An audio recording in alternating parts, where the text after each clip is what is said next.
மெய்ப்பராய் இயேசு இருக்கின்ற போது என் வாழ்விலே குறைகள் என்பது ஏது?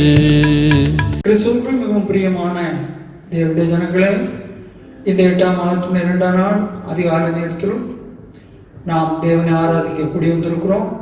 தொடர்ந்து இந்த தேவன் ஆசிரியத்தின்படி கண்கள் மூடி செல்கிறோம். அன்பான பரலோக பிதாவே, இந்த காலை ஆறாம் நேரத்திற்காக நாங்கள் போய் துடிக்கிறோம். இந்த யூடியூப் வழியாக இந்த ஆறாவில் பங்கெடுக்கக்கூடியதான அனைத்து ஜனங்களையும் ஆசீர்வதித்து எல்லா விதமான ஆத்மீக சரீர நன்மைகளையும் விடுதலையும் தந்து நடத்தும். இயேசு ரட்சகர் கொஞ்சம் நல்ல பிதாவே, ஆமென். தொடர்ந்து நாம் ஆண்டவரை பாடி மகிமைப்படுத்துவோம். பெரிய புஸ்தகத்தில் 410, சின்ன புஸ்தகம் 313. பெரிய புஸ்தகம் 410, சின்ன புஸ்தகம் 313. துணை எனக்கு இயேசுவே குறைவு நீ இல்லதால் என்ற பாட்டை நான் ஜெபத்தோடு பரிசுத்த பிரசன்னத்தோடு நான் பாடி தேவனை மகிமைப்படுத்தி பரிசுத்தாவிக்குள்ளாக நிறைந்து நான் ஜெபிப்போம். துணை எனக்கு இயேசுவே குறைவு நீ இல்லதால் அனுதினம் தன்னிலகு மறைவில் வசித்திடும் ஞான்.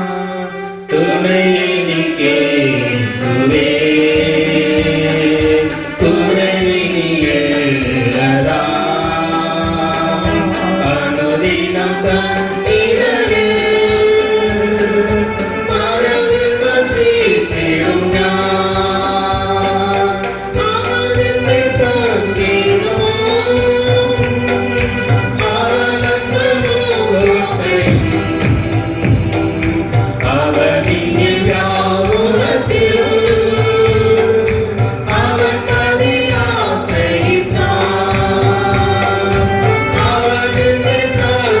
அவன்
வாரத்தின் முதல் ஆராதனையிலே தேவனுடைய உயிர்த்தெழுந்த வல்லமை உங்கள் மத்தியிலே அருமையான தேவனுடைய பிள்ளைகளே இறங்கி வந்திருக்கிறது. ஹல்லேலூயா. ஹல்லேலூயா. யோவான் சோதரம் ஆவிக்குள் ஆனான் என்று படிக்கிறோம். சோதரம் இந்த வாரத்தின் முதல் நாளிலே தாராள எல்லாரும் பரிசுத்த ஆவிக்குள்ளாய் நீங்கள் நிறைந்து ஜெபியுங்கள். ஆவிக்குள்ளாய் நீங்கள் ஜெபியுங்கள். ஹல்லேலூயா. ஹல்லேலூயா. ஹல்லேலூயா. ஹல்லேலூயா. இயேசுவா சோதரம் சோதரம் சோதரம் சோதரம் சோதரம் சோதரம் சோதரம் நல்லதவனே. ஹல்லேலூயா. ஹல்லேலூயா. ஹல்லேலூயா. ஹல்லேலூயா. எல்லாரும் பரிசுத்தாய் நிறைந்து ஜெபிப்போம். கர்த்தருடைய ஆவியானவர் கர்த்தருடைய ஆவி எங்கேயோ உண்டாக விடுதலை. ஹல்லேலூயா. பலத்தினாலும் அல்ல பராக்கிரமத்தினாலும் அல்ல என்னுடைய ஆவியினால் ஆகும் என்று சொல்லி ஆண்டவர் செருபாபேலுக்கு சொன்னார். சோதரன் பெரிய பர்வதம் நீ எம்மாத்திரம், சோதரன் செருபாபேலுக்கு முன்பதாக சமமாவா என்று சொல்லி சொல்லப்பட்டிருக்கிறது. சோதரன் ஆகவே ஆவியானுடைய பிரசன்னத்துக்கு முன்பதாக பர்வதங்கள் சமபூமி ஆகும். உங்களுடைய சூழ்நிலைகள் மாறும். எரிவோ கோட்டைகள் இடிந்து விழும். ஹல்லேலூயா. ஹல்லேலூயா. ஹல்லேலூயா. ஹல்லேலூயா. ஹல்லேலூயா. சிங்கத்தின் வாயை தேவன் அடைப்பார். ஹல்லேலூயா. ஹல்லேலூயா. ஹல்லேலூயா. அக்கினியின் உக்கிரத்தை தேவன் அவித்து போடுவார். ஹல்லேலூயா. நீ ஆறுகளை கடக்கில் உன்னோடு இருப்பேன் ஆண்டவர் சொல்லுகிறார். ஹல்லேலூயா. நீ அக்கில் நடக்கிற பொழுது வேகாது இருப்பாய். சோதரன் சோதரன் சோதரன் சோதரன் என்று ஆண்டவர் சொல்லி இருக்கிறார். அவர்கள் மீது புரளுவது இல்லை என்று சொல்லி சோதரன் சோதரன். ஹல்லேலூயா. ஹல்லேலூயா. சத்துருவாலே சகிக்க ஒண்ணாத எத்தனையோ இட வந்ததையா. சத்துருவாலே சகிக்க ஒண்ணாத எத்தனையோ இடர் வந்ததையோ. அத்தனை உமது அருள்பலத்தாலே, அத்தனை உமது அருள்பலத்தாலே நித்தமும் செய்யும் கொள்வோம். நாங்கள் நித்தமும் செய்யும் கொள்வோம். நித்தமும் செய்யும் கொள்வோம்.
நல்ல தேவனே, நாங்கள் உம்மை துதிக்கிறோம்.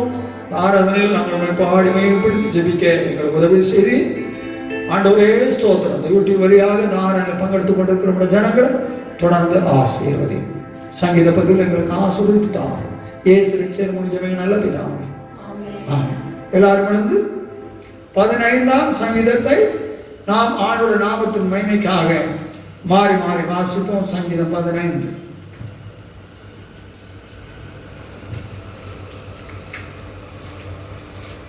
கர்த்தாவே, யாருடைய கூடாரத்தில் தங்குவான்?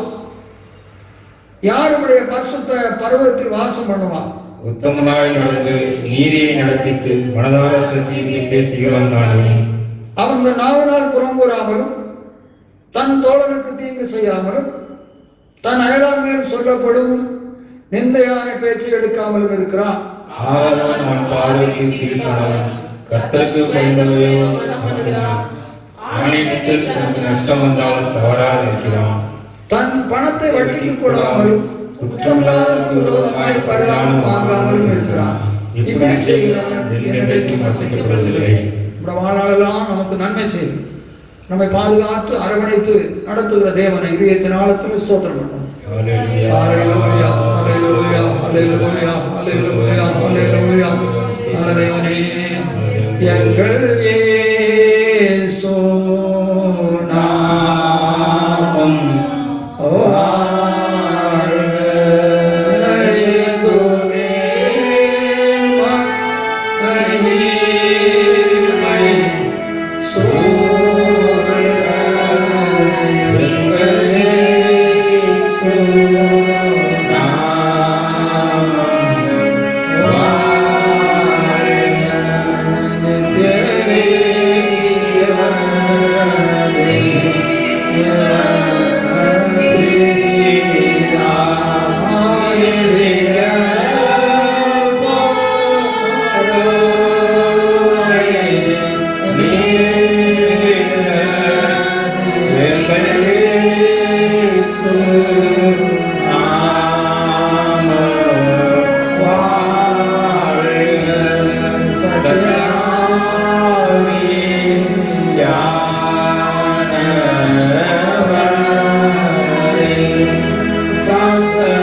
பாதுகாத்து இந்த ஆராதனையிலே ஸ்தோத்திரம் நாம் கூடி வந்து கர்த்தர் ஆராய்ந்து மகிமைப்படுத்த தேவன் நமக்கு கிடைத்த பாக்கியத்திற்காக ஸ்தோத்திரம் பண்ணுவோம்.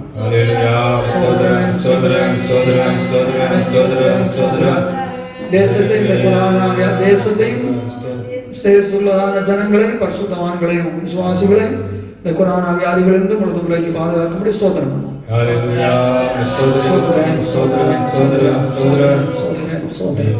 தேசம் அனைத்து நடக்கிறதான ஊழியங்களையும் நம்முடைய கிருபாசன ஸ்தாபன ஊழியங்களையும் ஆசீர்வதிக்கும்படி ஸ்தோத்திரம். நம்முடைய ஸ்தாபன தலைவர் ஆசீர்வதிக்கும்படி ஸ்தோத்திரம் பண்ணுவோம்.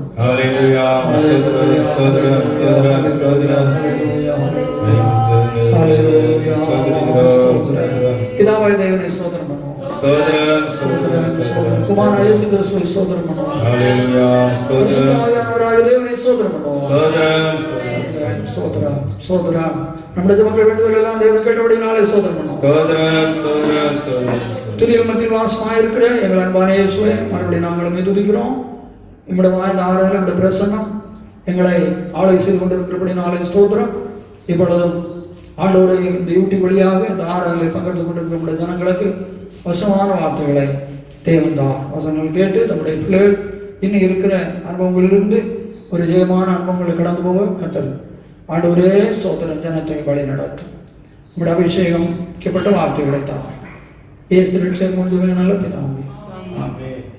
எல்லா ஆண்டவர் ஹல்லேலூயா சொல்லுவோம். ஹல்லேலூயா. ஸ்தோத்திரம். நாம் கடந்த வாரம் ஸ்தோத்திரம் தூண்களை குறித்து நாம் தியானித்தோம். ஸ்தோத்திரம்.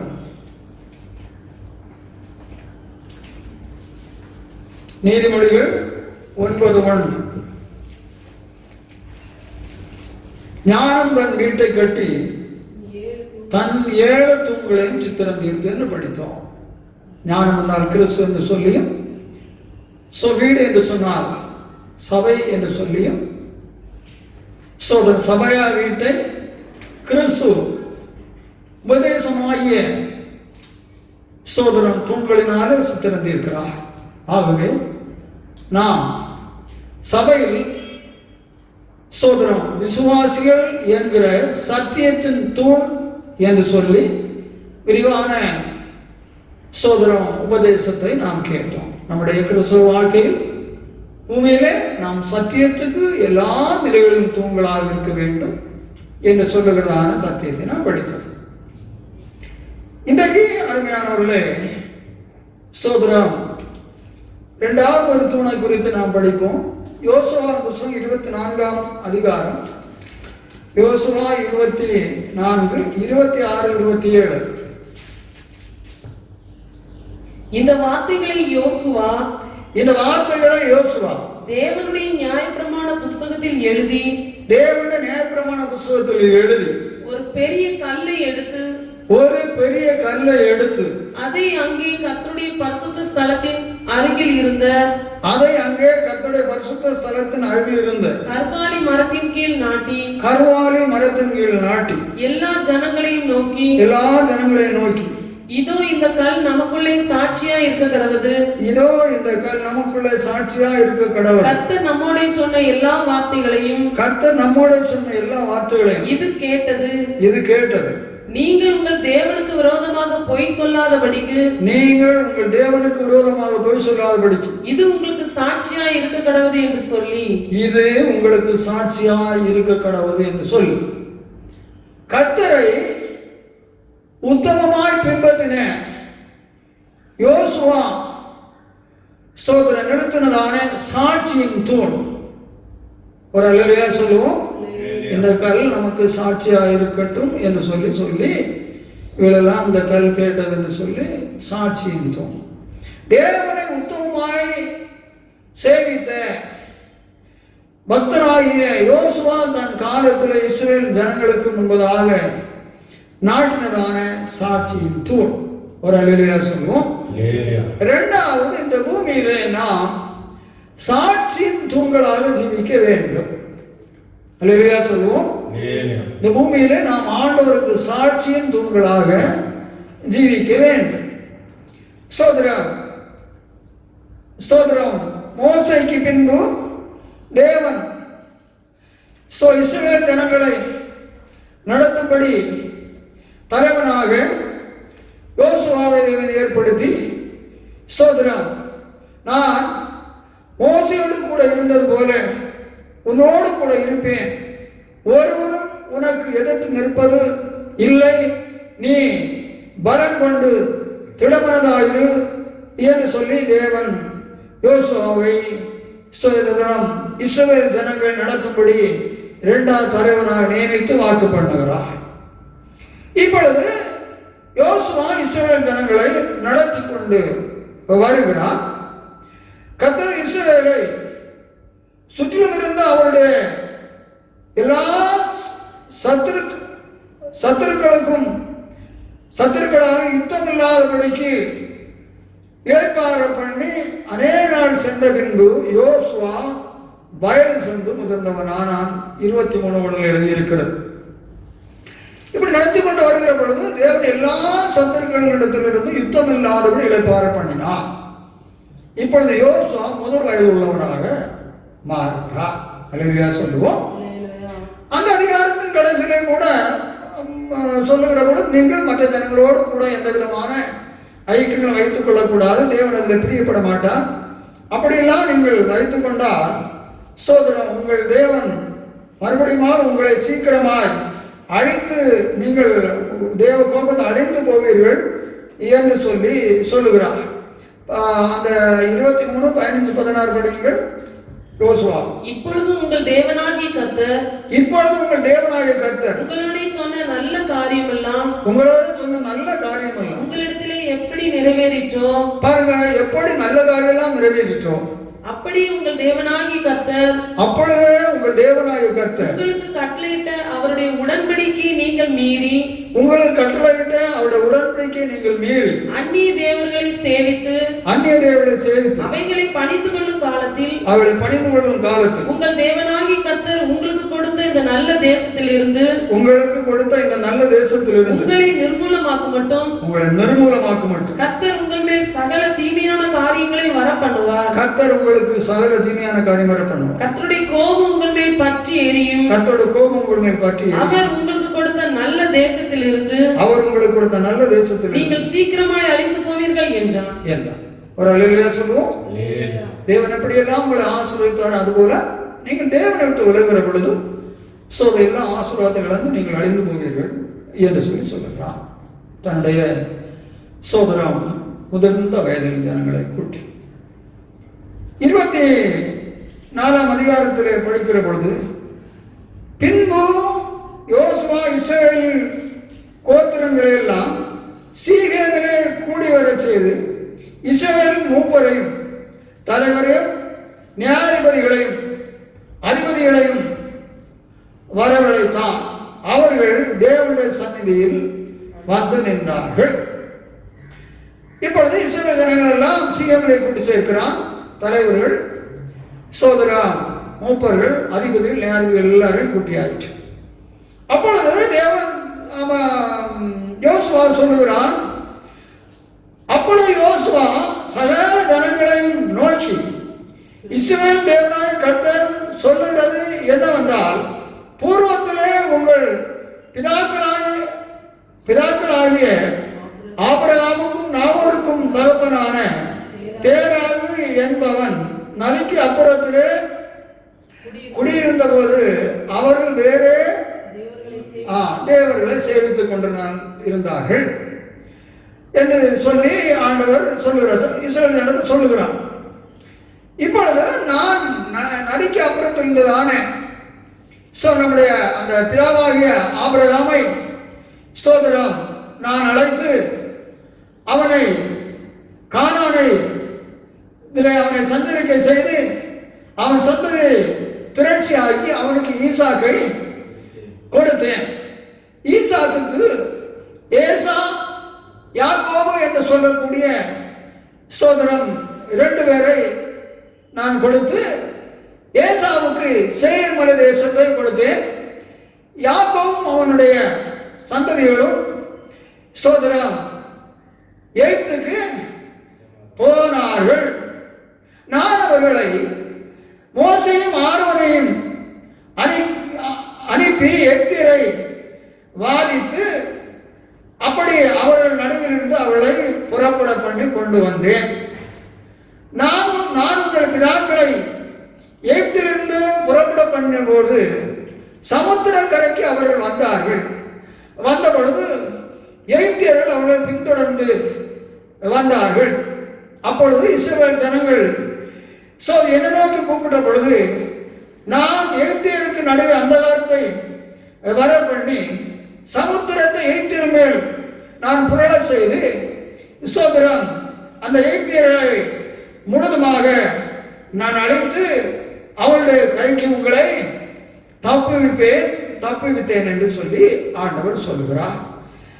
அதற்கு பின்பு யோர்தானுக்கு அப்புறத்திலே குடியிருந்த எமோரியரின் தேசத்துக்கு உங்களை கொண்டு வந்தேன். அவர்கள் உங்களோடு யுத்தம் பண்ணின போது அவர்கள் உங்கள் கையிலே ஒப்பு கொடுத்து அவர்களை உங்களுக்கு முன்னின்று நான் அழைத்து விட்டேன். அதற்கு பின்பு நீங்கள் வருகிற பொழுது சிப்போரின் குமாரனாகிய பாராக் உங்களை சபிக்கும்படியாக பீராமை அழைத்த பொழுது ஸ்தோத்திரம் நான் அப்படி செய்யாதபடி ஸ்தோத்திரம் பீரா உங்களை ஆசீர்வதிக்கும்படியாக செய்து அவன் உங்களை ஆசீர்வதித்தான் என்று சொல்லுகிறார். பின்பு யோர்தானை நீங்கள் கடந்து எரியோவுக்கு வந்த பொழுது அங்கிருந்ததான 7 விதமான ஜாதிகளை உங்களுக்கு முன்பதாக நான் கையில் ஒப்பு கொடுத்தேன். எமோரியரின் 2 ராஜாக்களையும் உங்கள் பட்டயத்தால் உங்கள் வில்லினாலும் நீங்கள் துரத்தவில்லை. நான் குழந்தைகளை அனுப்பி ஸ்தோத்திரம் அவர்களை துரத்தி விட்டேன். அப்படியே நீங்கள் பண்படுத்தாத தேசத்தையும் நீங்கள் கட்டாத பட்டணங்களையும் உங்களுக்கு கொடுத்தேன். அகில் நீங்கள் குடியிருந்தீர்கள். நீங்கள் நடாத திராட்சை தோட்டங்கள் ஒரு தொப்புள் எல்லாவற்றையும் நான் உங்களுக்கு தந்தேன் என்று சொல்லி இஸ்ரவேல் ஜனங்களை தேவன் நடத்தி கொண்டதான விதங்களை சத்துக்கட்ட கையில் ஒப்புக்கூடாததையும் ஜெயங்களையும் குறித்து தேவன் இஸ்ரவேல் ஜனங்களோடு பேசிக்கொண்டே வருகிறார். இப்ப இஸ்ரவேல் ஜனங்கள் கொஞ்சம் தேவனை விட்டு தள்ளி போயிட்டாங்க. ஆகவே யோசுவா சொல்கிறார், நீங்கள் கர்த்தரை சேவிக்கிறது என்றால் உங்களுக்கு இல்லைன்னா நீங்கள் யாரை சேவிப்பீங்க என்று சொல்லி கேட்கிறார். ஸ்தோத்திரம் நான் என் வீட்டார் உங்கள் கர்த்தரையே சேவிப்போம் என்று சொல்லுகிற பொழுது அப்படி இஸ்ரவேல் ஜனங்கள் ஸ்தோத்திரம் நாங்களும் அவரை தான் சேவிப்போம் என்று சொல்லிக் கொண்டு வருகிறார். அப்பொழுதும் நீங்க அவரை உண்மையாக சேவித்தால் உங்களுக்கு இருக்கிறதான அந்நிய தேவர்கள் எல்லாம் நீங்கள் அகற்றி விட்டு கர்த்தரை நீங்கள் சேவிக்க வேண்டும் என்று சொல்லுகிறார். அல்லேலூயா சொல்லுவோம். சொல்லி அவங்க கடைசியில சரியா ஒப்பு கொடுத்த பின்பு இப்ப சொன்னதெல்லாம் சோதனை இந்த கல் என்ன செய்யுது கேட்டது. நீங்க சொன்னதெல்லாம் இதுக்கு இந்த கல்லு தான் சாட்சி என்று சொல்லுகிறார். அப்ப இங்கே தேவன் எதற்கு இப்பொழுது சாட்சியா இருக்க வேண்டும் என்று சொல்லுகிறார். தேவன் இஸ்ரவேல் ஜனங்கள் நடத்தி கொண்டு வந்ததான விதங்கள் ஒரு அல்லேலூயா சொல்லுவோம். எப்படி உங்களை நடத்தினார். நீங்க இதெல்லாம் மறந்து சோதரம் தேவனை விட்டு தூரம் போய்விட்டீர்கள். ஆகவே நீங்கள் ஒழுங்கா தேவனை சேவிக்கிறேன் என்று சொல்லுகிறீர்கள். இதுக்கு சாட்சி இந்த கல் என்று சொல்லுகிறார். அப்ப தேவனுடைய பிள்ளைகள் நம்முடைய வாழ்க்கையில கூட சோதரம் நாம் 2வதாக சாட்சிகளா இருக்க வேண்டும். வேதத்தில் நீங்கள் படித்தால் பல காரியங்களுக்கு சாட்சியாக இருக்க வேண்டும் என்று எழுதப்பட்ட சந்தர்ப்பங்கள் இருக்கின்றன. அதிலே முதலாவதாக நாம் இந்த பகுதியிலே தேவன் நமக்கு செய்தவர்களுக்காக சாட்சியாக இருக்க வேண்டும் என்று சரியா எழுதியிருக்கிறார். ஒரு அல்லேலூயா சொல்லுவோம். அது விசுவாசிகளே எல்லாம் அல்லேலூயா சொல்லுவோம். சோதரம் பாருங்க, இது போலதான் தேவன் நம்மை எகிப்தின் சோதரம் பாவத்தின் அடிமதனத்திலிருந்து அன்பானுடன் நம்மை மீட்டு சோதரம் நம்மை விடுதலை பண்ணி கொண்டு வந்தார். சோதரம் எப்படி இஸ்ரவேல் ஜனங்களுக்கு விரோதமாக மறுபடியும் இந்த பார்வோனுடைய சேனைகள் வந்ததோ இது போலவே நம்முடைய கிறிஸ்தவ வாழ்க்கையில சோதரம் பலவிதமான போராட்டங்கள் சோதனைகள் நம்ம அழிக்கத்தக்கதாக பின்தொடர்ந்து வந்தது உண்டு. இந்த யூடியூப் வழியாக கேட்கிறதான ஆண்டுடைய வசனத்தை கேட்கிற தேவனுடைய ஜனங்களே நீங்கள் நன்றாக கவனியுங்கள். உங்கள் கிறிஸ்தவ வாழ்க்கையில தேவன் உங்களை ரட்சித்த பின்பும் பலவிதமான சோதனைகள் போராட்டங்கள் வந்தது உண்டு. அந்த இஸ்ரவேல் ஜனங்கள் சமுத்திர கரையிலிருந்து கூப்பிட்ட பொழுது தேவன் அந்த காலத்தை வர பண்ணி சமுத்திரத்தை எகிப்தினுடைய பட்டாளத்தின் மேலே ஜனத்தின் மேலே புரள பண்ணி அழைத்து விட்டது போல அருமையானவர்களே, உங்களை அழிக்கும்படியாக தொடர்ந்து வந்ததான எகிப்தில் தொடருவேன், பிடிப்பேன், கொள்ளாடி பங்கிடுவேன், பட்டயத்தை அவர்கள் மேல் உருவேன் என்றெல்லாம் அவர்கள் சொல்லிக் கொண்டு வருகிறார்கள் என்று சொல்லி நாம் யாத்திரா புத்தகத்திலே நாம் அங்கே படிக்க முடிகிறது. இதுபோல உங்கள் கிறிஸ்துவ வாழ்க்கையில் எவ்வளவோ பிரச்சனைகளை நீங்கள் தாண்டி வந்திருக்கிறார்கள். அவைகளை நீங்கள் இன்றைக்கு நினைத்து பார்க்க வேண்டும். அவைகளை நீங்கள் மறந்திருக்கிறீர்கள். அவைகளுக்கு நீங்கள் சாட்சிகளாக இருக்க வேண்டும் என்று தேவன் சொல்லுகிறார். ஒருவேளை இஸ்ரவேல் ஜனங்களைப் போல தேவன் முன்பு உங்கள் நடத்தி கொண்டதான வழிகளையும் சூழ்நிலையும் நீங்கள் மறந்து இன்றைக்கு காணப்படுகிறீர்கள். அல்லேலூயா சொல்லுவோம். தேவனதை நினைவுபடுத்தி சொல்ல முடியாது. அதற்கு நான் உங்களை நடத்தி கொண்டு வந்ததை குறித்து நீங்கள் எனக்கு சாட்சிகளாக இருக்க வேண்டும் என்று சொல்லி சொல்லுகிறார். அதை மறந்து போகக்கூடாது என்று சொல்லி அன்பானுள்ள இயேசு உங்களை குறித்து சொல்லுகிறதை நாம் படிக்கிறோம். சகோதரனே, தேவனுடைய பிள்ளைகளை, விசுவாச குடும்பங்களே, நன்றாக நீங்கள் நினைத்து பாருங்கள். ஸ்தோத்திரம். எப்படி பார்வோனும் சேனையும் மறுபடியும் அவளை கொலை செய்யும்படி சமுத்திர கரையை அண்டினது போல இன்னும் சோதரம் சில ராஜாக்கள் எழும்பி இஸ்ரவேல் ஜனங்களோடு யுத்தத்துக்கு வந்தது போல சோதரம் உங்களுக்கு விரோதமாக எவ்வளவோ சத்துருக்கள் உங்களை அழிக்கும்படி தேவனுடைய பிள்ளைகளை சோதரம் வேறு சனங்களை அப்படி சத்துருக்கள் உங்களுக்கு எழுப்பி இருக்கிறார்கள். நினைத்து பாருங்கள். வேறு சனங்களை உங்களுக்கு சத்துருக்கள் எழுப்பி இருக்கிறார்கள். சோதரம் உங்கள் வீட்டில் உங்களை மனைவி பிள்ளைகள் உங்களை கட்டாயம் கொலை செய்ய வேண்டும் என்று சொல்லக்கூடிய நிலையிலே உங்கள் குடும்பத்தில் உறவினர்கள் சோதரம் சேர்ந்து அப்பேற்படான சந்தர்ப்பங்கள் உங்களுடைய வாழ்க்கையிலே நடந்திருக்கிறது என்பதை பரிசுத்த ஆவியானவர் திட்டவட்டமாய் பேசுகிறார். அருமையான தேவ பிள்ளைகள், நீங்கள் இதை சிந்தித்து பாருங்கள். சோதரம் நினைவிலே கொண்டு வாருங்கள். தேவன் எவ்வளவு அற்புதமான நிலைகளிலே இப்படி உங்கள் குடும்பத்தினர், சொந்த பந்தங்கள் ஸ்தோத்திரம் உங்கள் வேலை ஸ்தலங்களிலே உங்கள் அழிக்கும்படி இவ்வளவுதான மறைவான சேதங்களை உங்களுக்கு வைத்திருந்த சூழ்நிலைகளிலும் தேவன் எப்படி சோதரம் செங்கடலை புரள பண்ணி எகிப்தில் அழித்து காத்தது போல எத்தனையோ சூழ்நிலைகளிலே மரணத்திலிருந்து மரணத்தினுடைய குழிகளிலிருந்து மரணத்தின் சதிகளிலிருந்து தேவன் உங்களை தூக்கி எடுத்திருக்கிறார். ஒரு அல்லேலூயா சொல்லுவோம். எவ்வளவோ காரியங்களை தேவன்களை செய்திருக்கிறார். சோதரம் பாருங்கள், சிலர் படிக்கிற பொழுது பிள்ளைகளை ஆசிரியர்களை விட்டு படிக்க வைத்திருக்கிறார்கள். சோதரம் இந்த வார்த்தைகளை கேட்கிறான். தேவனுடைய பிள்ளையை நீ படித்துக் கொண்டிருக்கிறதானே காலங்களிலே உடைய வாழ்க்கையில தேவன் அற்புதங்களை செய்திருக்கிறார். சோதரம் அந்த நேரங்களில் நீ நெருக்கப்படுகிற பொழுது உன் தேவைகளுக்காக சோதரம் நீ பற்றாக்குறை உள்ள சூழ்நிலை வருகிற பொழுது தேவன் நீ பண்ணான ஜபங்களை கேட்டு நீ படிக்கக்கூடியதான உன்னுடைய ஆற்றல் நேரங்களிலே அற்புதமாக தேவன் உன்னை நடத்தி இருக்கிறார். தேவன் அந்த நாட்கள் உன்னோடு இடைபெற்று இருக்கிறார். இது உன்னுடைய மாணவ பிராயங்களிலே நடந்ததான சம்பவங்கள். ஆகவே கவனமாக தேவனுடைய வார்த்தை நீங்க கேளுங்கள். இப்படியெல்லாம் தேவன் உங்களை ஆச்சரியமாக எடுத்துக் கொண்டு வந்திருக்கிறார். இஸ்ரவேலர்கள் எல்லாம் மறந்து போனார்கள்.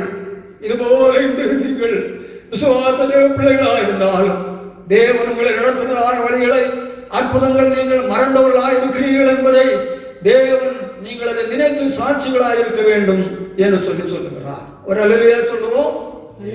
சோதரம் எமோரிய ராஜாவை 2 பேர் அவன் அழிக்கிற பொழுது அவருடைய வில்லினாலும் பட்டயத்தினாலும் இல்லை, குழந்தைகளை தேவன் அனுப்பி அவர்கள் அழித்திருக்கிறேன் என்று சொல்லுவார். இதுபோல சத்துருக்கள் உங்களை நெருக்கிற நேரங்களில் உங்கள் சாமர்த்தியத்தினால் அல்ல, தேவ பிள்ளைகளை உங்கள் பலத்தினாலும் சாமர்த்தியத்தினாலும் அல்ல,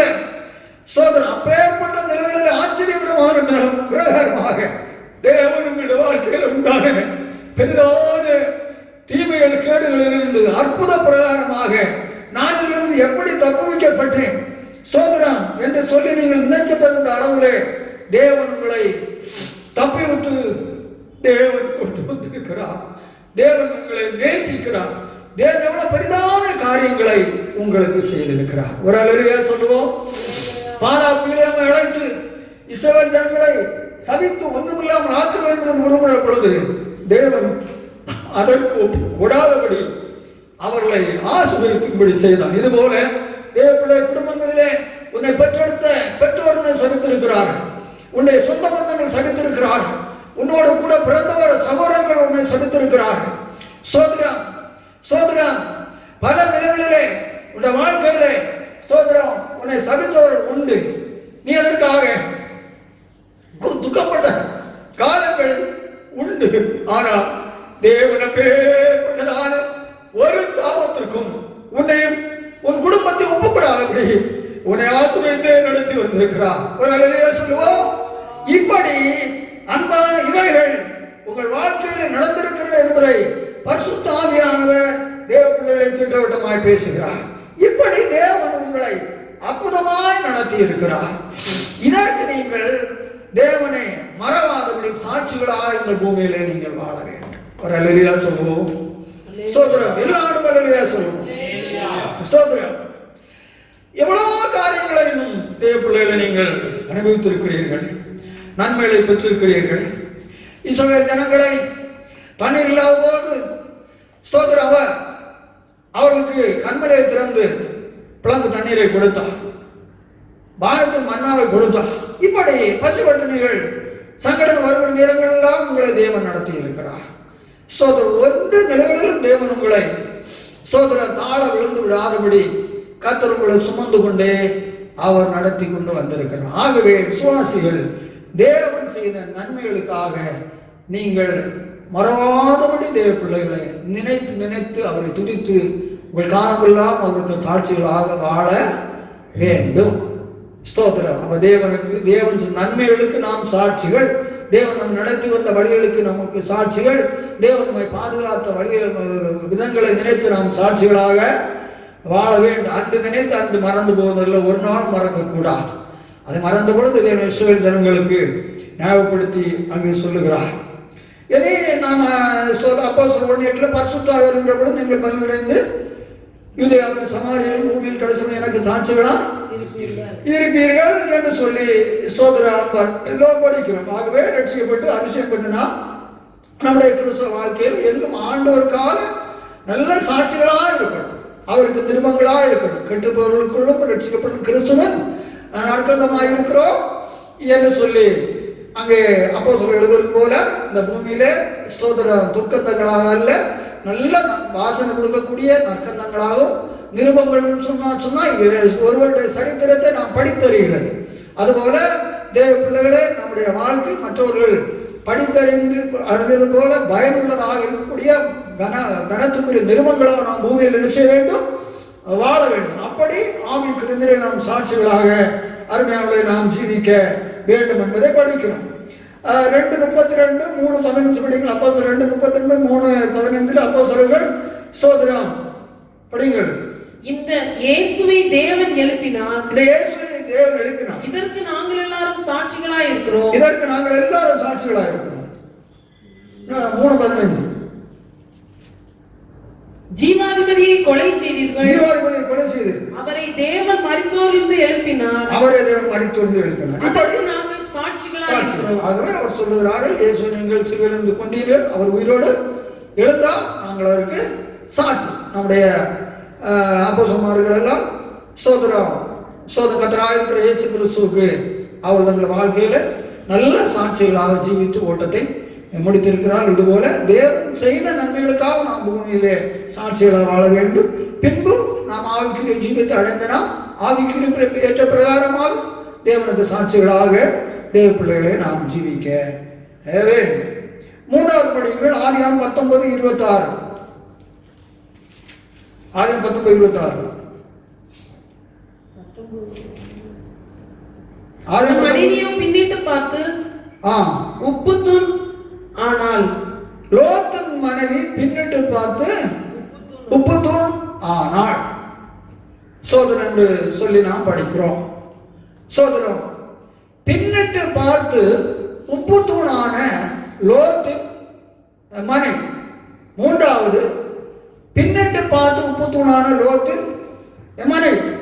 இங்கே நாம் சோதரம் ஆபிரகாம் வீட்டுக்கு தூதர் வந்த பின்பு அவர்கள் சோதோமுக்கு நோக்கி போகிறார்கள்.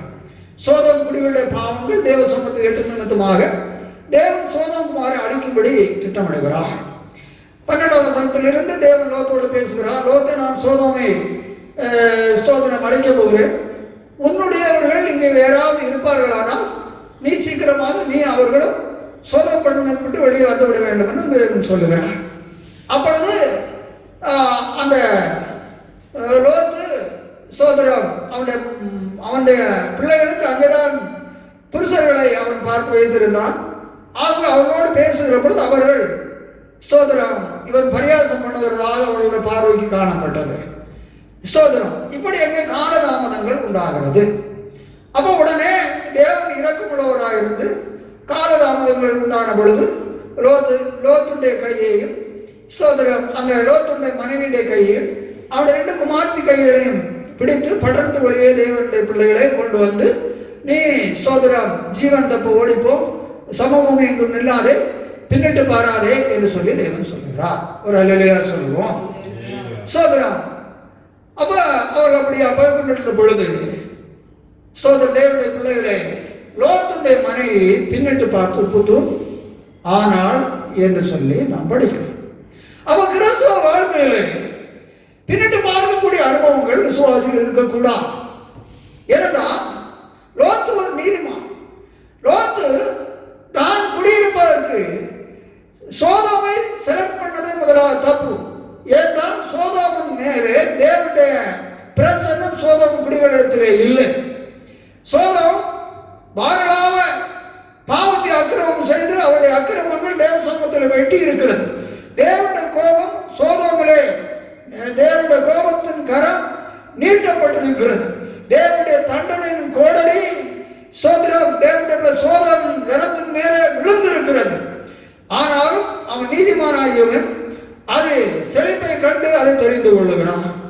விசுவாசிகளோட வாழ்க்கையில் இன்றைக்கு விசுவாசிகள் தாங்கள் நீதிமான்கள், நாம் எங்கே போக வேண்டும், எங்கே வர வேண்டும், எதை தெரிந்து கொள்ள வேண்டும், எதை அனுபவிக்க வேண்டும் என்று சொல்லக்கூடியதான எண்ணமற்று லோத்தை போல கண்ணுக்கு பலமுள்ளதா எது தெரிகிறது, கண்ணுக்கு எது இன்பத்தை கொடுக்கிறது, ஸ்தோத்திரம் எதிலே நமக்கு வருமானங்கள் உண்டாகிறது, அதுவே போதும் என்று சொல்லி இக்காலத்தின் கிறிஸ்தவர்கள் ஸ்தோத்திரம் இன்றைக்கு ஜீவிக்கக்கூடியதான காலங்களாக இருக்கிறது. லோத்து கொண்டது அப்படித்தான் செய்தான். நீதிமான்கள் ஆக்கப்பட்ட விசுவாச குடும்பமே, உன் கண்ணுக்கு இன்பத்தை தருகிற, உன்னுடைய மனம் இச்சிக்கிறதான, உன்னுடைய எண்ணங்கள் கடந்து போகிறதான ஒன்றை நீ தெரிந்தெடுக்கிறது அல்ல. நீ நீதிமான் என்று சொல்லக்கூடியதான அறிவு உனக்கு இருக்கட்டும். நீ தெரிந்து கொள்ளுகிறதான, கடந்து போகிறதான, செலக்ட் பண்ண தெரிந்தெடுக்கிறதான நடந்து கொள்ள முறைகளிலே தேவன் பிரியப்படுகிறாரா, இல்ல அதுல தேவ கோபம் இருக்கிறதா, தேவன் தண்டனைகள் அதுக்குள்ளா இருக்கிறதா என்று சொல்லுகிறதை நீ நன்றாக அறிந்து நீ உடைய வாழ்க்கை நடத்த வேண்டிய அவசியமாக இருக்கிறது. இன்னும் விசுவாசம் நினைக்கிறதே இல்லை. ஏதோ உலகத்தில் பிழைக்க வேண்டும், நாம் ரட்சிக்கப்பட்டாயிற்று, இதோடு நம்முடைய கிறிஸ்தவ ஜீவியம் எல்லாம் அடைய வேண்டிய மேலான அனுபவங்கள் அடைந்தாயிற்று. ஆகவே சோதரம் எப்படி வேணாலும் நடக்கலாம், இதை வேண்டாலும் நாம் எடுத்துக்கொள்ளலாம், சோதரம் சோதரம் எதை விரும்புகிறோம் அதையெல்லாம் செய்யலாம் என்று சொல்லக்கூடிய நிலையிலே என்று விசுவாசிகள் ஜீவிக்கிறார். அங்கு நடந்த சம்பவம் அதுதான். ஆக அவர்களுக்கு அந்த சோதனை விட்டு வர விருப்பமே இல்லை. நேசிக்கிற தேவன் கையை பிடிச்சு தனித்தனியாய் கையை பிடிச்சு இழுத்துக்கொண்டு பண்ண வெளியே விடுகிறார். பாருங்கள், இது ஒரு விசுவாசியே. தேவன் உன்னை ரட்சித்தபடினாலே இரக்கமுள்ள தேவனாயிருந்து நீ போற போக்கிலே போய் நரகத்துக்கு போகாதிருக்கும்படி தேவன் நம்முடைய ஊழியர்களை கொண்டு வசனங்களை அனுப்பி நீ ஜீவனடையக்கூடியதான நல்ல ஆலோசனை தருகிற பொழுது சோதரம் அந்த ஆலோசனைகளில் செவி சாய்த்து நீ கடந்து போவாயானாலே தப்பித்துக் கொள்ள முடியும். ஒரு அல்லேலூயா சொல்லுவோம். இல்லை, அந்த ஆலோசனையை இது நமக்கு தேவையில்லை, நாம் கண்கண்டபடி நம்முடைய சின்ன விரும்புவதன்படியாக ஸ்தோத்திரம் நாம் வாழ்வோம் என்று சொல்லி நீ பூமியில வாழ்ந்து கொண்டிருந்தால் ஸ்தோத்திரம் உன்னுடைய ஆத்மா மனுஷன் உலக ஆதாயப்படுத்தினாலும் தன் ஆத்மா நஷ்டப்பட்டு அவனுக்கு லாபம் என்ன? மனுஷன் ஆத்மாவுக்கு விட என்னத்தை கொடுப்பான் என்று எழுதி இருக்கிறது. ஆக பூமியில் நீ எதை சம்பாதித்தாலும் எது இருந்தாலும் உன் ஆத்மா நஷ்டப்பட்டு போனால் ஸ்தோத்திரம் அருமையானே, நீ பூமியில வாழ்ந்ததும் சம்பாத்தியம் பண்ணதும் உனக்கு தோல்வி, நஷ்டம், லாபம் அல்ல. ஸ்தோத்திரம். ஆகவே நீ விசுவாசி என்று சொல்லக்கூடிய அறிவோடு இந்த பூமியிலே பக்தியாக நீ ஜீவிக்க வேண்டியது மிகவும் அவசியம். அதை தேவன் உங்களை எதிர்பார்க்கிறார். அல்லேலூயா சொல்லுவோம். ஸ்தோத்திரம். ஆகவே உலகத்தை நோக்கி ஸ்தோத்திரம், உலக இன்பங்களை நோக்கி, உலக சோதர காரியங்களை நோக்கி சோதர தேவன் முன்பாகவே லோத்தை மனைவி பிள்ளைகளை போல நீங்கள் அங்கே தரித்துள்ளார்கள். ஜீவன் தப்ப ஓடுங்கள். கிறிஸ்துவ வாழ்க்கையில தேவ பிள்ளையை பின்னிட்டு உலகத்தை பார்த்து ஜீவிக்கிற வாழ்க்கையில உனக்கு நீ பின்னிட்டு பார்க்க கூடாது. உங்களோட வாழ்க்கையில ஒரு சோதர இன்ப காரணம் வைத்திருக்கிறான். அந்த லெக்கை நோக்கி தான் நீங்க ஓடிட்டே இருக்கணும். அக்கம் பக்கமும் பின்னாலே உங்களை பார்க்கவே கூடாது. அவ பின்னிட்டு பார்த்துதான் உப்பு தூண் ஆனாள். ஒரு அல்லேலூயா சொல்லுவோம். இதுபோல நீங்கள் கிறிஸ்துவ வாழ்க்கையில உலகம் இருக்குது, அது இருக்குது, இது இருக்குன்னு சொல்லி பின்னிட்டு உப்பு தூண் ஆவீர்கள். மோட்ச பிரயாணத்தில் சோதர தேவனுடைய பிள்ளைகளை கிறிஸ்தியான் தன்னுடைய பிரயாணத்தை ஓடிக்கொண்டிருக்கிற பொழுது மாயாபுரி என்று சொல்லக்கூடிய ஒரு சந்தை ஒன்று உண்டு. அவன் வருகிற பொழுது அங்கே எல்லாம் இலவசம்தான். எல்லா சிற்றின்பங்கள், எல்லா பாவங்கள், எல்லா காரியங்களும் உண்டு. சோதரம் சோதரம் அதை தாண்டி போக வேண்டுமானால் அவர்கள் அதை அனுபவிக்க வேண்டும். அந்த மாயாபுரியினுடைய கட்டளை சோதனம், அது நிறைய விஷயங்கள் இருக்கிறது. ஆனால் கிறிஸ்டியான் அவள் ஒன்றும் அனுபவிக்கப்படினாலே மாயாபுரியிலே தேவ பிள்ளைகள் அதற்காக அவன் மரித்தான். அல்லேலூயா சொல்லுவோம். சோதனை இதுபோல விசுவாசியே பாவத்துக்கு பாவம் சுற்றும் உலகம் போல போக்குள்ளான காரியங்களுக்கு நின்று சோதரம் எட்டி பார்க்குதல்ல. சோதரம் தொடாதே, விசுவாதாதே, தீண்டாதே என்பவர்களுக்கு இடப்படுகிறதால நீங்கள் அழிவீர்கள் என்று எழுதி இருக்கிறது. உனக்கு உன் ஆத்மீகத்தின் வாழ்க்கைக்கும் பரிசுத்தத்திற்கும் உனக்கு தடை பண்ணக்கூடியவர்களுக்கு நீ ஒத்துப்போகவே கூடாது. அப்படி நடந்து இவள் உப்பு தூணாள். ஸ்தோத்திரம். அப்ப ஆண்டவர் சொல்லுகிற பொழுது கர்த்தராகிய இயேசு கிறிஸ்து வருகையின் காலத்திலும் இது நடக்கும். லூக்கா 17:28-30 படியுங்கள். லூக்கா 17:28-30. லோத்தினுடைய நாட்களில் நடந்தது போலவும் நடக்கும். லோத்தினுடைய நாட்களில் நடந்தது போலவும் நடக்கும். ஜனங்கள் புசித்தார்கள், குடித்தார்கள். ஜனங்கள் புசித்தார்கள், குடித்தார்கள். கொண்டார்கள், விற்றார்கள். கொண்டார்கள், விற்றார்கள். நட்டார்கள், கட்டினார்கள். லோத்து சோதோமை விட்டு புறப்பட்ட நாளிலே வானத்திலிருந்து அக்னியும் கந்தமும் வர்ஷித்து எல்லாரையும் அழித்து போட்டது. பாருங்கள், ஆண்டோட வருகிறாங்க. இதுவாறுதான் நடக்கும். லோத்து நமக்கு என்னெல்லாம் நடக்கும்? பெண் கொண்டார்கள், கொடுத்தார்கள். சோதனம், திருமணங்கள். பிறகு என்ன செய்தார்கள்? கட்டார்கள், கட்டினார்கள், விற்றார்கள், நாட்டினார்கள். அப்படிதானே? கட்டினார்கள், விற்றார்கள். கட்டினார்கள் சொன்னா தேவனுடைய கட்டடங்கள் தான். ஸோ அதை நாம் பிரசங்கின புத்தகத்தில் நான் படிக்கிறோம். சாலமோன் என்ன செய்தான்? சோதரம், அவன் தனக்கு குளங்களை வெட்டினான், அவன் தோட்டங்களை உண்டு பண்ணினான். நாட்டினார்கள் சொன்னா தோட்டங்கள் தான். நான் 2ஆம் அதிகாரத்தில் என்ன வரும்னு நினைக்கிறேன். சோதரம் அப்படியெல்லாம் எல்லாவற்றையும் இன்றைய மனுஷன் வேலையில செய்கிறான், பிசினஸ் பண்றான், தோட்டம் படிங்கள். 2:4. நான் பெரிய வேலைகளை செய்தேன். நான் பார்த்தீங்களா, பெரிய வேலைகள் செய்கிறார். இன்றைக்கு ஜனங்கள் விசுவாசத்தில் பெரிய வேலைகள் எல்லாம் செய்கிறார். எனக்காக வீடுகளை கட்டினேன். அதான் கட்டினேன் சொன்னா வீடுகள் தான். வீடுகள், கட்டடங்கள் கட்டுறது. வீடுகளை கட்டினேன். திராட்சை தோட்டங்களை நாட்டினேன். எனக்காக தோட்டங்களையும் சிங்காரவனங்களையும் உண்டாக்கி, நல்ல சிங்காரவனங்களை உண்டாக்கி, அவைகளில் சகல வகை கனி விருட்சங்களையும் நாட்டினேன். அவைகள் சகல வகை கனி விருட்சங்களையும் நாட்டினேன். மரங்கள் பயிராகும் தோப்புக்கு, அப்படி மரங்கள் பயிராகும் தோப்பு, குளங்கள், தண்ணி எல்லாம் பாத்தீங்களா? இன்னைக்கு விசுவாச வாழ்க்கைகள் இந்த லைன்ல முழுவதும் போயிட்டு இருக்கு. சோதனம் உலகத்தில் பிழைப்பதற்கு காரியங்கள் கூட, கோபுரங்கள், மாட மாளிகைகள், கட்டிடங்கள், கார்கள், பங்களாக்கள், அங்கே அப்படி கிளியராக வேதத்தின் ஆதாரங்கள். லோத்தின் காலங்கள் அப்படிதான் இருந்தது. எல்லாம் ஒன்றும் இல்லாம போல மாறிக்கொண்டு போனது என்று எழுதியிருக்கிறது. அதான் படிங்கள் லூக்கா 17. மனுஷகுமாரன் வெளிப்படும் நாளில் அப்படியே நடக்கும். அங்க எழுதி இருக்கிறது நடந்து பிறகு எல்லாம் எங்க ஜலப்பிள்ளை வந்து வாரிக்கொண்டே போன நோவான் காலத்தில் வந்து எழுதி ஒரு அலையே சொல்லுவோம். அதனால தேவ பிள்ளைகளை இது போல இந்த காலம் இப்படி எல்லாம் போய்கிட்டு இருக்கிறதான விசுவாசிகளை எச்சரிப்படையுங்கள். இது போல காலம் கடைசியா இருக்கிறது. எப்போது அடி வரும் என்று தெரியாது. நீ பலவிதமான சோதரம் உலக காரியங்கள் உன் கையில சோதர தேவன் தந்திருக்கிறது போல எஸ்டிமேட் போட்டு நீங்கள் செய்து நடத்துகிறீர்கள். அன்றைக்கு அப்படி எல்லா தரப்பிலும் வந்து அடித்து கொண்டு போன இது போல உலகம் மகா மோசம் எப்பொழுது அழிவு நாச மோசம் வரும் என்று சொல்றது உங்களுக்கு தெரியாது. ஆக நீங்க பயந்து தீவீங்க. ஒரு அலையா சொல்லுவோம், பயந்து செய்கிற எல்லா காரியத்திலும் உலகம் இப்படி போயிட்டு இருக்கு, தேவனுடைய வரவு எப்படி இருக்குமோ, அழிவு நாச மோசம் எப்படி வருமோ என்று சொல்லி நிதானித்து பயத்தோடு நீங்கள் செய்து ராஜ்யத்துக்கு தேவராஜ்யத்துக்கு போருக்கு ஆயத்தப்படுங்கள். அலையா சொல்லுவோம். சோதரம் என்று படிக்கிறோம். 3வது படியுங்கள் எரேமியா 1:18-19.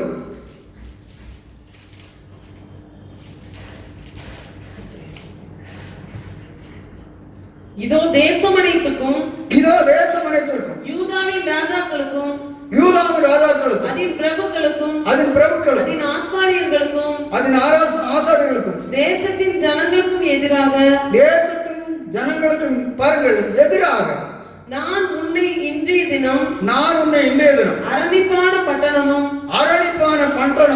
இரும்பு தூணும் வெண்கல அலங்கமும் ஆக்கினேன்.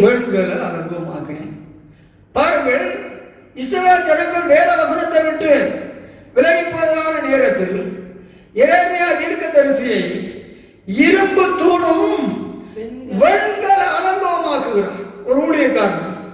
நல்லா கவனிக்க வேண்டும் விசுவாசிகள். ஒரு தேவ ஜனங்கள் வேத வசனத்துக்கு தூரமாக ஜீவிக்கிற பொழுது சோதரம் அந்நாட்களிலே இது வேத வசனத்துக்கு புறம்பாய் ஜீவிக்கும் பொழுது அந்த ஜனத்துக்கு உறுதியான வேத வசனத்தை சொல்லி அவளுக்கு எதிராக பேசும்படி என்று படிக்கிறோம். அவளை எச்சரிக்கும்படியாக சோதர தேவன் சோதரம் எரேமியாவை சோதர இரும்பு தூணும் வெண்கல அலங்கமாக்குகிறார். பின்மாற்ற வேத வசனத்துக்கு உடம்பா ஜீவித்த இஸ்ரவேல் ஜனங்களுக்கு சோதர உறுதியான சத்தியத்தை சொல்லும்படி தேவன் எரேமியாவை சோதனை இரும்பு தூணாக எழுப்புகிறார். ஒரு அலையா சொல்லுவோம். சோதரம் பின்மாற்றம் அடைந்த வேத வசனத்தை விட்டுவிட்ட சோதரம் இஸ்ரவேல் ஜனங்களை எச்சரிக்கும்படியாக சோதரன் தேவ பிள்ளைகளை இரும்பு தூணாக அவரை நிறுத்துகிறார். இதுவரைதான் இன்றைக்கும் தேவ பிள்ளைகளை எல்லாரும் இரும்பு தூணாக பிள்ளைகளை நிறுத்துகிறார்கள் சொல்லி நினைக்க விடாங்க. கிளியர் எழுதி இருக்கிறது. இன்னும் இரும்பு சத்தியத்துக்கு போரிப்பவருக்கு இரும்பு தூண் இல்லாதபடி ஜீவிக்கிறதாக அநேக ஊழியர்கள் இருக்கிறார்கள். இவனை அப்படி தாயின் வயிற்றிலே தெரிந்து கொண்டு சோதரம் அவ்வளவு உறுதியாக தேவன் என்ன செய்கிறார் நிறுத்துகிறார். ஒரு ஊழியர் விசுவாசிகள் சத்திய வேத வசனத்துக்கு புறம்பாக ஜீவிக்கிற பொழுது தேவனுடைய பிள்ளைகளை எந்த எதிர்ப்பின் மத்தியிலும் சத்தியத்துக்கு அவன் இரும்பு தூணாக வெண்கல அலங்கமாக நிற்க வேண்டியது அவசியமாக இருக்கிறது. அல்லேலூயா சொல்லுவோம்.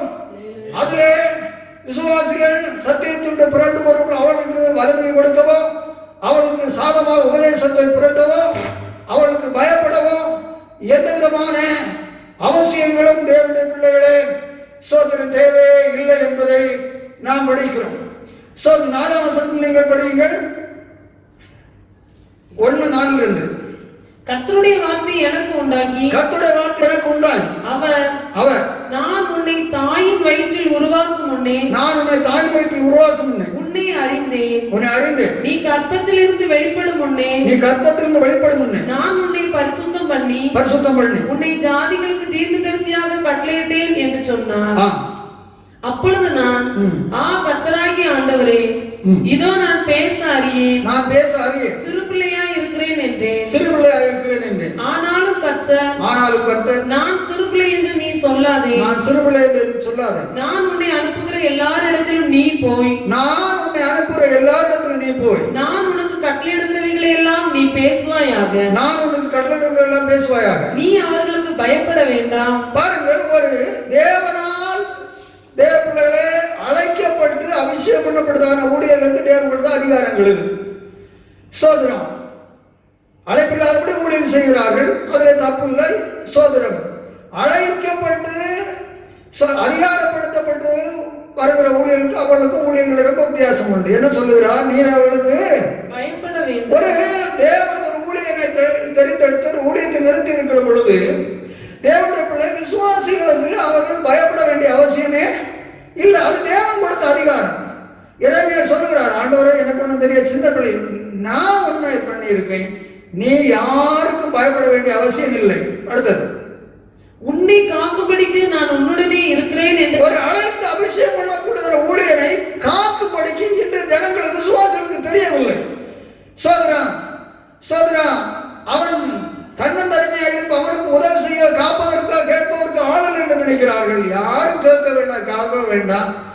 எரேமியாவிற்கு தேவன் சொல்லுகிறார், எரேமியாவே நான் உன்னை காக்கும்படி கூட இருக்கிறேன். அண்ட சராசரி படைக்கிறதான தேவனுடைய காவலை விட வேறொரு காவல் அவசியம் இல்லை. அதை மக்கள் அறிந்திருக்க வேண்டும்.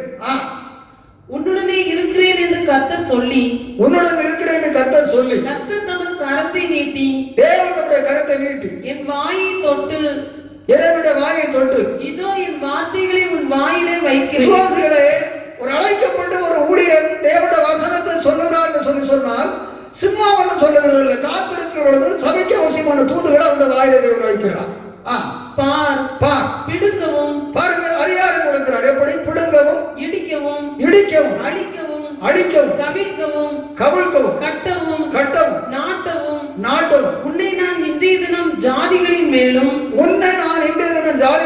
ராஜ்யங்களின் மேலும் ஏற்படுத்தினேன் என்று கர்த்தர் என்னுடனே சொன்னார். கர்த்தர் பாருங்கள், இது அண்ட சராசரியை படைத்ததான தேவன் ஒருவனை தம்முடைய ஊழியத்துக்கு என்று அழைத்து பிரித்தெடுக்கிற பொழுது இப்பேற்பட்ட ஒரு அதிகாரத்தை அவர் சர்வாதிகாரமுள்ள தேவனுடைய கையிலே கொடுக்கிறார். இதற்கு விசுவாசமுள்ள மக்கள் ஊழியத்தை அழைத்து பிரித்தெடுக்கிற பொழுது சர்வனுடைய தேவன் அவன் எப்படி அதிகாரப்படுத்தி ஊழியங்களை பயன்படுத்துகிறார் என்பதை நீங்கள் அறிந்திருக்கிறேன். பின்னும் கர்த்தருடைய வார்த்தை எனக்கு உண்டாகி, அவர் எரேமியாவே நீ என்னத்தை காண்கிறாய் என்று கேட்டார். எசேக்கியேல் 2:1-10 வரை படிங்கள். எசேக்கியேல் 2:1-10. இது 10ஆம் வசனம் படிச்சிட்டீங்களா? அவர் என்னை நோக்கி, எசேக்கியேலை நோக்கி, மனுபுத்திரனே உன் கால் ஒன்றி நில், உன்னுடனே பேசுவேன் என்றார். இப்படி அவர் என்னோட பேசும்போது ஆவி எனக்குள் வந்து என்னை காலூன்றி நிற்கும்படி செய்தது. அப்பொழுது அவர் என்னுடனே பேசுகிற சத்தத்தை கேட்டேன். அவர் என்னை நோக்கி, மனுபுத்திரனே, எனக்கு விரோதமாய் எழும்பின கலகக்கார ஜாதியாகிய இஸ்ரவேல் புத்திரரிடத்திற்கு நான் உன்னை அனுப்புகிறேன். பாருங்கள், இவர் யார்? புறஜாதிகள், இஸ்ரவேல் புத்திரர். இவர்களே கலகக்காரர்களாக இருக்கிறார்கள். அவர்களுக்கு உன்னை நான் அனுப்புகிறேன். அவர்களும் அவர்கள் பிதாக்களும், பாருங்கள் சொல்லுகிறார், அவர்கள் அவருடைய பிதாக்களும் இந்நாள் வரைக்கும் எனக்கு விரோதமாய் துரோகம் செய்தார்கள். இந்நாள் வரைக்கும் எனக்கு துரோகம் பண்ணினார்கள். அவர்கள் கடின முகமும், பாருங்கள் அவருடைய கேரக்டர், இந்த விசுவாசத்தில் கடின முகங்கள், முரட்டாட்ட இருதயம் உள்ள புத்திரர். இருதயங்கள்ல பணிவு கிடையாது, முரட்டாட்டம் உள்ள, எது வேணாலும் செய்வேன் நடத்திட்டு என்று சொல்லப்படும் நிலையிலே கடின முகங்கள், முரட்டாட்ட இருதயமுள்ளதான புத்திரர்கள். அவர்கள் இடத்திற்கு நான் உன்னை அனுப்புகிறேன். நான் அப்படிப்பட்டதான ஜனத்துக்கு தான் உன்னை அனுப்புகிறேன். கர்த்தராகிய ஆண்டவர் இன்னின்னதை உரைக்கிறார் என்று அவர்களோட சொல்லு. இன்னின்னதை சொல்லுகிறார், அவர்களோடு சொல்லு. கலக வீட்டாராகி அவர்கள், அடுத்தவர் பெயர் கொடுக்கிறார், கலக வீட்டாராகி அவர்கள் கேட்டாலும் சரி கேளாவிட்டாலும் சரி தங்களுக்குள்ளே ஒரு தீர்க்கதரிசி உண்டென்கிறதை அவர்கள் அறிய வேண்டும். தங்களுக்குள்ள ஒரு ஊழியனை வைத்திருக்க என்பதை அறியட்டும். மனுபுத்திரனே, மனுபுத்திரனே, நீ அவர்களுக்கு பயப்பட வேண்டாம். மறுபடியும் சொல்லுறா, அவங்க கலக வீட்டாரா இருந்தாலும் நீ என்ன செய்யணும்? அவர்களுக்கு பயப்பட வேண்டாம். அவர்கள் வார்த்தைகளுக்கும் அஞ்ச வேண்டாம். அவர்கள் வார்த்தைகளுக்கும் அஞ்ச வேண்டாம். நெரிச்சல்களுக்குள்ளும் முள்ளுகளுக்குள்ளும் நீ தங்கி இருந்தாலும். அவர்கள் எப்படி ஒப்பிடுகிறார்? நெரிச்சல்கள் என்று சொல்லுகிறார், முள்ளுகள் என்று. நெரிச்சல்களுக்குள் முள்ளுகளுக்குள் நீ அப்பேற்பட்ட சிரமங்களுக்குள் தங்கி இருந்தாலும், நீ தேள்களுக்குள் வாசம் பண்ணினாலும். அவர்கள் தேள்களாக இருக்கிறார்கள். தேளுடைய சுவாபம் இருக்கிறது. அதுபோல அப்படி சோதரம் வாசம் பண்ணினாலும் நீ அவர்கள் வார்த்தைகளுக்கு பயப்படாமலும். நீ அவருடைய வார்த்தைகளுக்கு பயப்படாமல் அவர்கள் முகத்துக்கு கலங்காமலும் இரு. அவள் முகத்துக்கு கலங்காமலும். அவர்கள் கலக விட்டார். அவள் கலக விட்டார். கலக விட்டாராகி அவர்கள் கேட்டாலும் சரி கேளாவிட்டாலும் சரி. கலக விட்டாராகி அவர்கள் கேட்டாலும் சரி கேளாவிட்டாலும் சரி. நீ என் வார்த்தைகளை அவர்களுக்கு சொல்லு. நீ என் வார்த்தைகளை அவர்களுக்கு சொல்லு. மனுபுத்திரனே, நீ அந்த கலக வீட்டாரை போல கலகக்காரனாய் இராமல். நீ அந்த கலக வீட்டாரை போல கலகக்காரனாய் இராமல். நான் உன்னுடனே சொல்லுகிறதை கேள். உன்னுடனே சொல்றதை கேள். உன் வாயை திறந்து நான் உனக்கு கொடுக்கிறதை புசி என்றார். உன் வாயை திறந்து நான் உனக்கு கொடுக்கிறதை புசி என்றார். அப்பொழுது இதோ என்னிடத்திற்கு நீட்டப்பட்ட ஒரு கையை கண்டேன். அப்பொழுது என்னிடத்தில் நீட்டப்பட்ட ஒரு கையை கண்டேன். அந்த கையிலே ஒரு புஸ்தக சுருள் இருந்தது. அந்த கையிலே ஒரு புஸ்தக சுருள் இருந்தது. அவர் அதை எனக்கு முன்பாக விரித்தார். அவர் அதை எனக்கு முன்பாக விரித்தார். அதில் உள்ளும் புறமும் எழுதப்பட்டிருந்தது. அதில் உள்ளும் புறமும் எழுதப்பட்டது. அதிலே புலம்பல்களும் தவிப்பும் ஐயோ என்பதும் எழுதியிருந்தது. அதிலே புலம்பல் தவிப்பு ஐயோ என்று எழுதியிருந்தது.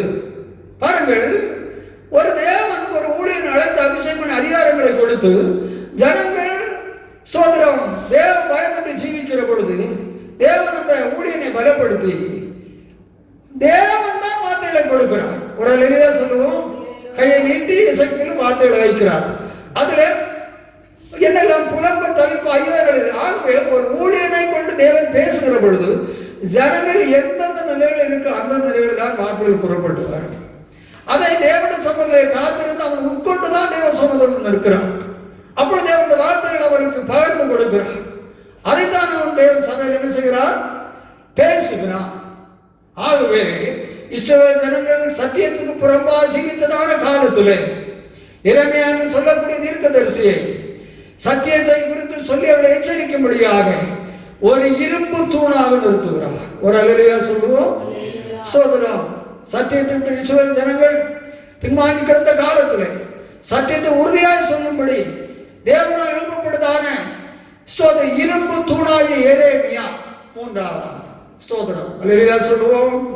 ஆகவே தேவனுடைய ஊழியனை அழைத்து வார்த்தைகளை கொடுத்து ஜனங்கள் பயப்படுத்தினாலும் சரி எது பேசினாலும் சரி ஒன்று நீங்கள் பயப்பட வேண்டாம் என்று சொல்லி நான் உங்களோடு கூட இருக்கிறேன். என்னுடைய வார்த்தையை தான் உங்கள் நாவில் வைக்கிறேன். அவள் கேட்டாலும் கேட்காவிட்டாலும் நீங்க என்ன செய்யுங்க? சொல்லுங்கள் என்றுதான் சொல்லி இருக்கிறார். கலாத்தியர் 1:10.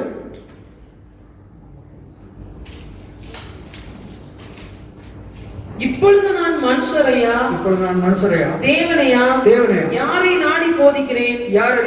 மனுஷரையா பிரியப்படுத்த பார்க்கிறேன். நான் இன்னும் மனுஷரை பிரியப்படுத்துகிறவனா இருந்தால் நான் கிறிஸ்துவின் ஊழியக்காரன் அல்லவே. மனுஷனை பிரியப்படுத்தி ஊழியம் செய்தா செய்திகள் கொடுத்துட்டு இருந்தா தேவ பிள்ளைகளை தேவனுடைய ஊழியக்காரனா இருக்க முடியாது. மனுஷன் ஊழியக்காரனா இருக்க முடியும். அந்த ஜனங்களை இவங்களை எல்லாருமே என்ன செய்ய வேண்டியது? நியாய தீர்ப்புக்கு உள்ளாக வேண்டியதுதான். இன்றைக்கு அப்படி மனுஷனை பிரியப்படுத்த ஒரு கூட்டம் ஊழியர்கள் அப்படி இருக்கிறார்கள். சோதரம் அது அவங்களுடைய காரியம். ஆகவே மூன்றாவது தூண் இறைமை என்று சொல்லக்கூடிய தேவனால் தெரிந்து கொள்ளப்பட்டதான சோதரம் இரும்பு தூண். அது சத்தியத்தை அவன் உறுதியாக போதிக்கிறான் என்று படிக்கிறான். நம்மளாம் ஜெபிப்போம். ஹல்லேலூயா எல்லாரும் ஜெபிப்போம். சோதரர் ஒன்று சாட்சியின் தூண். தேவ பிள்ளைகளே, நம்முடைய வாழ்க்கையில் தேவன் எவ்வளவு காரியங்களை செய்தார். அதற்கு நீங்கள் சோதரர் சாட்சிகளாக இருக்க வேண்டும். இரண்டாவது, ஆவிக்குள்ளாக மாறின பின் நம்மை மாற்றி இருக்கிறார். ஆவிக்கு நிலையில் நாம் சாட்சிகளாக வாழ வேண்டும்.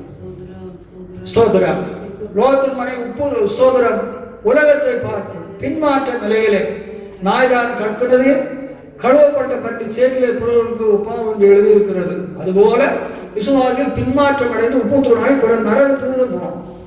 சோதரம் உங்க விருப்பம் போல ஜீவித்து நீங்க விரும்புவதெல்லாம் நடத்திட்டு இருந்தா தேவ பிள்ளைகளே பல்லவர் ராஜ்யத்துக்கு போக முடியும். பின்மாற்றம் இல்லாதபடி கர்த்தர் பயத்தோடு சிந்திக்க வேண்டும். அழிவு நிலையில் உலகம் போய் கொண்டிருக்க முடிவு என்னதோ என்று சொல்லக்கூடிய பயம் உங்களுக்கு இருக்க வேண்டும். மூணாவது, சத்தியத்தை விட்டு விலகிற பொழுது இஸ்ரவேல் ஜனங்கள் மத்தியில் தேவன் எழுப்பினதான இரும்பு தூணாகிய எரேமியா உண்மையாகவே ஆண்டவர் ஊழியர் செய்கிற ஒரு அழைக்கப்பட்டதான அதிகாரப்படுத்தப்பட்டதான ஒரு ஊழியர் சத்தியத்திலே இரும்பு தூணாதான் தேவர்கள் விசுவாச மத்தியில் அவர் நின்று வேலை செய்ய வேண்டியது இருக்கிறது. அதற்கு எந்த விதத்தில் பயமுறுத்தல் வந்தாலும், எந்த நெருத்தில் தன்மைகள் தேவைகள் நின்றக்கூடிய தன்மைகள் வந்தாலும் அவளுக்கு பயப்பட வேண்டிய அவசியம் இல்லை. கர்த்தர் கூட இருக்கிறார் என்று படிக்கிறோம். ஞான கண்மலையே கிறிஸ்தே சுயம் மரணி வானசியோனிலே அவராவியார் பிறந்தோம் ஏழு தூண்களுடன் திட சிவாரமுடன் ஏழு தூண்களுடன் திட சிவாரமுடன் இயேசுவின் மேல் நின்ற வீடாய் நாம் இறங்கிடுவோம். இயேசுவின் மேல் நின்ற வீடாய் நாம் இறங்கிடுவோம். எம் உயர்ந்த வாசஸ்தலம் அதுவே, எம் பூரண சீயோனே. எம் உயர்ந்த வாசஸ்தலம் அதுவே, எம் பூரண சீயோனே.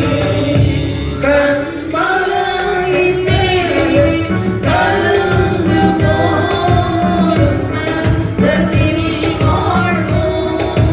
இயேசு பக்தர்களே, ஜெயம் பெற்றே பிதாமுகம் காண்போம்.